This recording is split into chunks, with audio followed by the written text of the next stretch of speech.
Hello everyone, it looks like we do have a little bit of news to talk about today because Creative Assembly have started doing rally point live streams once again. This is something that keeps coming and going at the whim of Creative Assembly, but usually are developer talks and sometimes they show some stuff that's coming.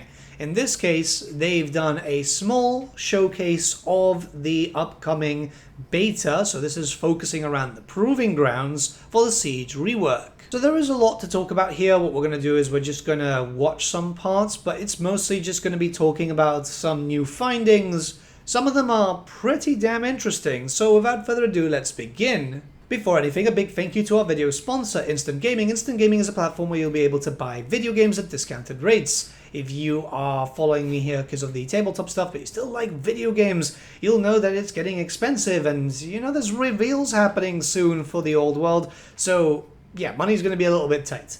Why not get yourself a very good discount on a brand new title, or maybe even something that you've been looking to pick up for a while? If the Dogs of War rumors are true, you're going to want the best deals possible, but we'll find out hopefully today. Not only that, but we're also running a monthly giveaway. Win the game of your choice. All you have to do is click on the link in the description below, sign up, you don't even have to make a purchase, and you could win any title that you wish that is available there. Making a purchase using my special link also in the description below also supports the channel at no extra cost to you. This is a company that I've been working with for over a year now. I use their services too, so it's something that I'm happy to promote. Once again, a big thank you to Instant Gaming for supporting this channel for the past year. It's been very, very helpful. And let's return to our regularly scheduled programming. So before we jump onto the Siege stuff, it has been confirmed that the Tomb Kings and the Lizardmen will not be getting a giant rework, which we all kind of expected.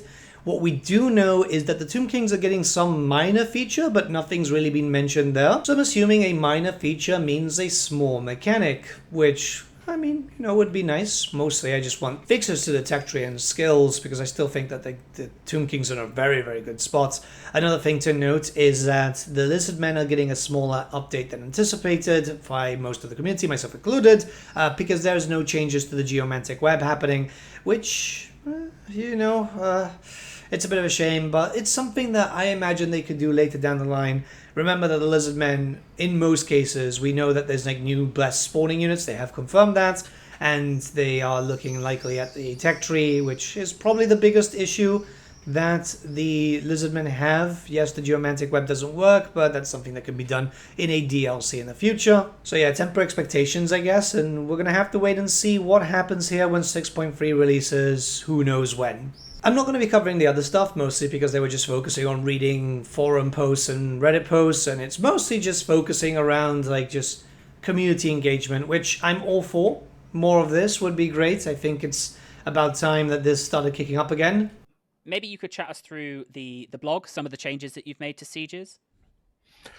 Okay, yeah, so I'll give a brief walkthrough to the stuff that we have changed.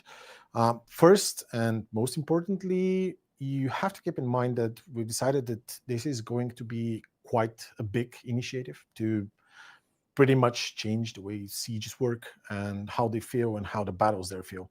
So it will probably take more than just one patch to do something like this. So a big thing to talk about here is there's going to be multiple patches. That's fairly good news because they have directly acknowledged the fact that people are making loads of requests, like for example, doing the whole thing about spiders being able to climb walls. Skaven would be kind of nice too.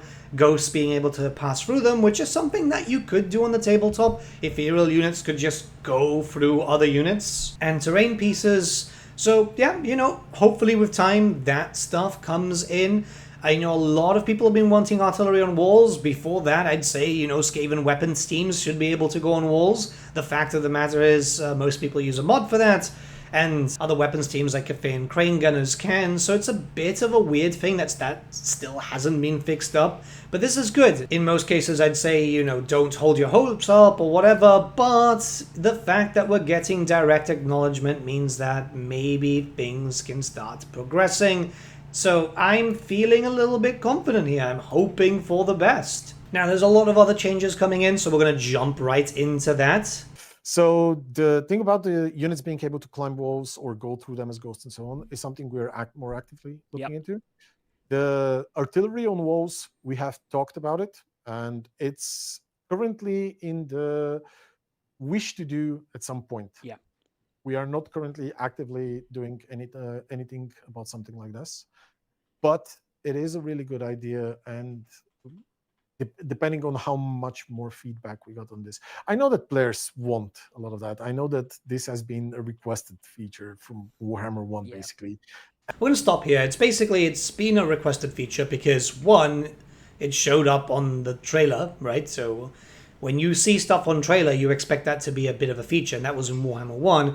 And two, it does help. You know, the artillery pieces, there's a lot of factions with artillery, and it does help to have that up and running. It's going to be better for sieges, especially since they've removed the length of the towers, you know, the range of the towers and so on. This is going to help out a lot more.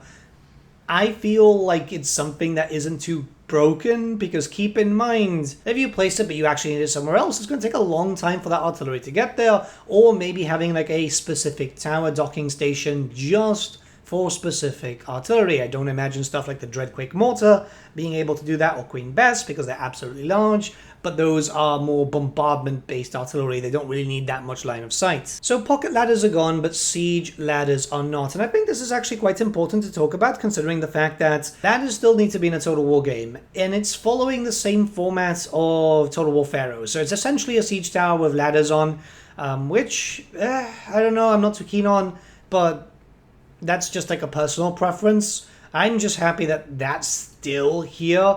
At the end of the day, having some sort of ladder, and it has been confirmed, by the way, that they can go up and down. The footage shown in their live video does have a little bit of an issue, but keep in mind this is, as stated down there, development in progress. They're cheaper than battering rams so far. Keep in mind that, again, development in progress, these things can change. And yeah, I mean, it's not too bad. At least it's giving you a good start there. If you like the pocket ladders, this is already confirmed. It's going to be there in the battles section. So this is before you start off the campaign. I like this. Again, more customability is better because there's people who do like the butt ladders. One thing I have praised Sophia for is the amount of customization that you can do on Pharaoh. So it's good to see that creeping in a little bit. I think that's going to be ultimately better for the game if more customization options start like slowly being added in. These are the ladders, and it's basically a placeholder. The idea here is just they want to see if people like it before they start making individualized models, but they have stated that if it's the case of that, maybe we can start seeing more unique stuff. There is a lot of factions, so keep that in mind. They don't look too bad. It's essentially what they used for Troy. Hopefully everything just goes well. I want to see how they work. I just kind of want to see them in person. I don't think I can form too much of an opinion until I can play around with it, basically. Animations can be a little bit janky because development in process, but it does look good. It's nice to see these ladders at work. I can't imagine that this must have been easy, considering all the different types of humanoid monsters and stuff like that, right? There's a lot of stuff they need to take into account. It's got some bugs, as you can see, but it can easily be ironed out. Yeah, man, the more I see it, the more I'm kind of keen.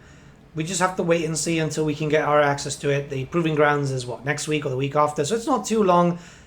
I really can't wait. I really can't wait. Apparently neither can my cat. One thing really important to note here is that if you notice down there where the auto-resolve is, it's grayed out.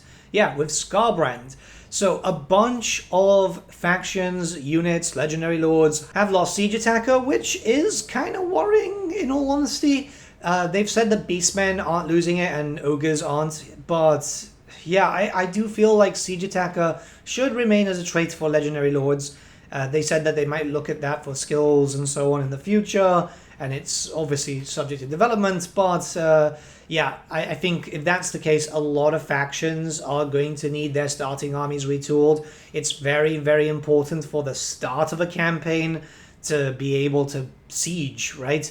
With Karl Franz, you're going to need to be able to siege very early on. You don't want to waste turns making a battering ram or a siege tower very early into your campaign. That's going to cut off your time, and the AI is just going to get really, really strong there. They're testing this. Maybe it just won't be a thing in the future, but it's still very important to talk about. It's going to slow down campaigns quite a lot, especially for some factions where their artillery pieces take a long time to get to, right? You're going to need a fair amount of turns to get there. I don't know, man. I don't know. And like, it's weird, right? Scarbrand, a Bloodthirster, should have Siege Attacker. He's one that should be able to knock down gates without a problem. He is absolutely large. He is one of the bigger creatures there in the Warhammer Fantasy setting. It just feels kind of odd here, doesn't it? Coming in with an edit here, this is an hour's VOD that I have to keep going through, so as you can imagine, there's quite a lot. Yeah, so the Beastmen lost Siege Attacker trait, which I'm totally against. Totally against. They should have Siege Attacker. They don't use Siege Equipment in lore. The Battering Ram and the Siege Tower and stuff are just there because of gameplay. But yeah, no, that is a major lore break. They don't use technology. Ogres still have Siege Attacker, which is fine, but no, that's, no. There's nothing shown there, but they are talking about the potential of future garrisons being updated, which I think is quite important. Garrisons overall, even for minor settlements, have been pretty garbage, so seeing that eventually getting fixed up would be fantastic, alongside stuff that they might look towards the buildables, because they're still kind of like shopping around what they want to do there. And, you know, that's great. I'd love to see some of the buildables being changed up, because some of them are kind of useless. I want them to keep the same method, though, the whole thing of, like, you can build them before and during the battle, but if that place gets captured or if the place gets destroyed, you can't build them again. I think that's perfectly fine. The system works well. Sure, it's not perfect, but it's working as intended, which I think is the most important thing. Alongside that, you know, I know some people would like more stuff, but I think that's just something that might be out of scope. You never know, though. If you are vocal enough, Creative Assembly might give that a look. Oh, okay. So that is something that we probably didn't mention. So first of all, I wouldn't really use the word I take it back immediately. Because they haven't been changed too much. But we are again starting an initiative, which is basically updating some of the older siege maps. I think we updated Hell Pit for Skaven and Known for Empire, to have a bit more open spaces, to have the walls be aligned slightly differently, so on. But it's not a huge rework. The settlement is still going to kind of look like it used to do. So what they've done with the siege maps right now, it's only one green skin, the null one for the Empire, and they help it is just kind of retool it a little bit, and they have said that they want to do more maps in the future. From my understanding, looking at the clips, it's more that they've just made it smaller. There's not a lot of fundamental changes.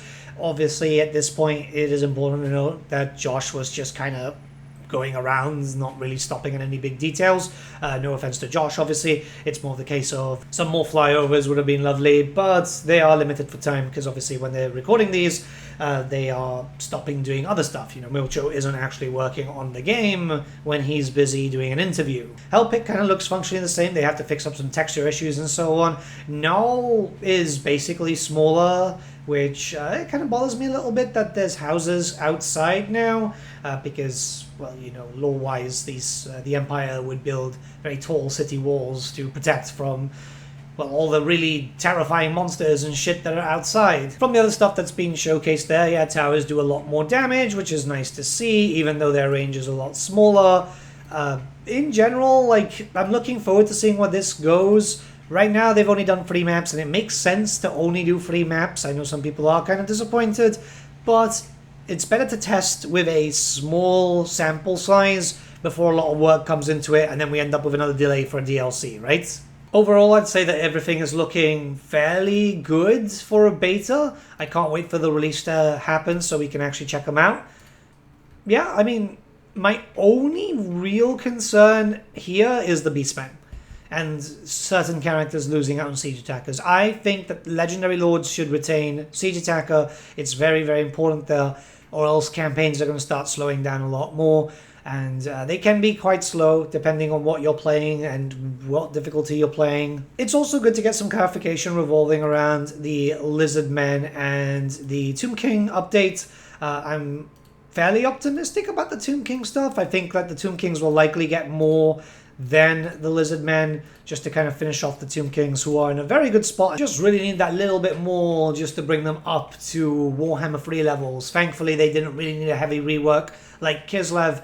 they will for the Lizardmen in the future. A small update now just to kind of fix up stuff, but in the future, if we get like a Lizardmen focused patch, I imagine that is going to just fix everything up given time. But yeah, let me know your thoughts in the comments below. Let's start a bit of discussion. Today's video was actually going to be a Lizardmen video, but when they said no big update and stuff, I was like, okay, well, we're gonna have to think of something else. Well, it happens, you know. Better that they were honest about it now than getting disappointed come release. Have a great day, everyone, and I'll see you later, because Warhammer reveals, I can't wait. Hopefully there's some fun stuff for the old world. I mean, we already know that it's Chaos Dwarves for Age of Sigmar, which is going to be cool. Don't get me wrong, that's going to be super, super cool. Yeah. Oh, man, I really hope it's the Dogs of War stuff that people have been rumoring about. But yeah, see you guys. I'll see you later.